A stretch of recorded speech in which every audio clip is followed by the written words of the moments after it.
అక్కడ ఉన్న మిగిలిన జనం అండి మొబైల్స్తో వీడియోస్ తీసుకుంటున్నారండి. ఎవరైనా పోలీస్కి కాల్ చేయలేదు. నేను కార్ దిగొచ్చే హడావుల్లో ఫోన్ ఏమో కార్లో వదిలేశాను.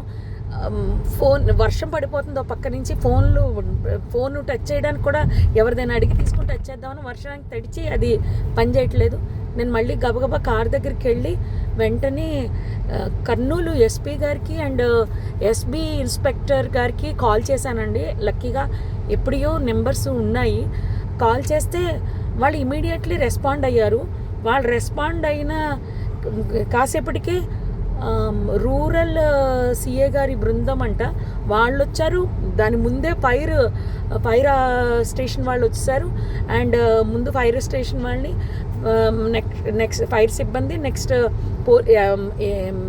అంబులెన్సు, పోలీస్ వారు వీళ్ళందరూ వచ్చేసారండి.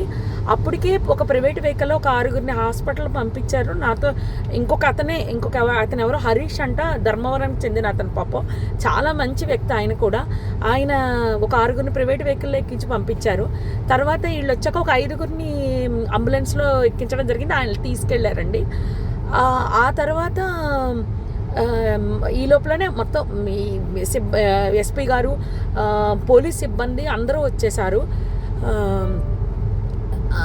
అసలు ఆ మాంసపు ముద్దలు కాదండి, నిజం చెప్పాలంటే చాలా దారుణం అది.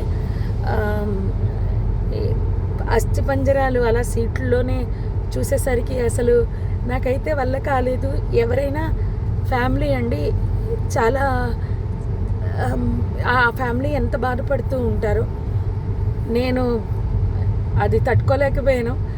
వస్తూ అక్కడ ఆంజనేయ స్వామి గుడి దగ్గర ఆగిపోయి నదిలో మునగడం జరిగింది. నిజం చెప్పాలంటే చాలా బాధాకరం అండి. ఎవరు కాపాడడానికి అవకాశం లేదు. నిజం చెప్పాలంటే పోలీసులు రాకపోయింటే చాలా ఇబ్బంది పడిపోదాము. హెవీ ట్రాఫిక్ అండి. పోలీసులు లోపలికి రావడానికి బయటకి కూడా ఉండకపోను. ఇన్ఫర్మేషన్ ఇవ్వడంతో క్లియర్ చేసుకుంటూ వస్తూ మొత్తం లోపలికి వచ్చారు. అంతా ఆఫ్ చేశారు, మంటలు ఆఫ్ చేశారు. జరిగింది అయితే ఇదండి. ఆ బస్ కిందనే బైక్ ఉండిపోయింది.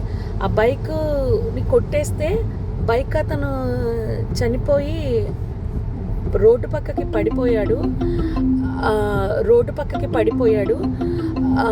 మళ్ళీ ఆ బైక్ మాత్రం బస్ కిందకి వెళ్ళిపోయిందండి. అర్థమైపోయింది ఇది సార్ జరిగింది.